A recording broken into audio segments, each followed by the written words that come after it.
Consider, if you will, a man of golden radiance, a warrior forged in the crucible of conquest, whose path is paved with ambition and gilded with destiny. His name, Radagon of the Golden Order. A champion, a conqueror, and something far more. His legend first took root in the Liurnian Wars, where he led a golden host against the sorceress Queen Rennala. Twice they clashed. Twice, the lands bore witness to battles where neither claimed victory. But war is a curious thing, a force that burns bright and yet can forge bonds of an unexpected nature. In time, skill and spell gave way to reverence and love, and so, Radagon laid down his sword, cleansed his sins with celestial dew, and took Rennala as his bride. The Carian Queen honored him with a blade as tradition demanded, and together they scribed their legacy in flesh and blood. They had 3 children, Radagon, Rykard, and Rani, born to both war and wisdom, their fates tethered to the weavings of sorcery and ambition. And in the quiet halls of the Academy of Lucaria, Radagon took up the study of glintstone sorcery, an art as distant from his golden birthright as night is from day. But fate, my dear traveler, has no respect for love,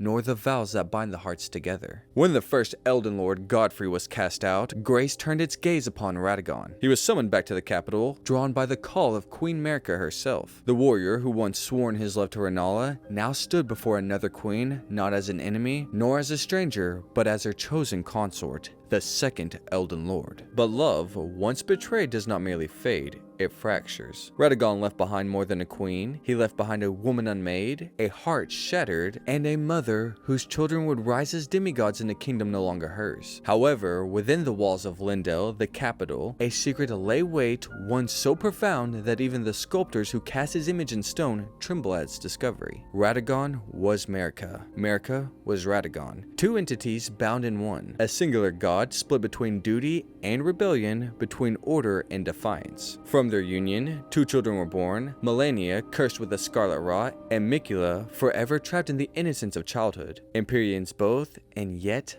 broken. Then came the breaking of all things. The Night of the Black Knives, the shattering of the Elden Ring, and the unraveling of the Golden Order itself. Marika, in her defiance, cast the world into disarray, and Radagon, bound to her soul, tried in vain to mend what was broken. But the gods, it seems, are not immune to consequences. Marika was imprisoned within the Erdtree for her actions, and so too was Radagon, forever entwined within her punishment. Eventually, a chosen tarnish set fire to the Erdtree, setting the final act of this divine tragedy into motion. From the ashes of his captivity, Radagon emerged. Red locks ablaze with defiance, hammer raised high, a god standing against fate itself. As he fell, his body dissolved into the Elden Beast itself, the final trial for those who would seek dominion over a world shattered by the ambitions of its own gods.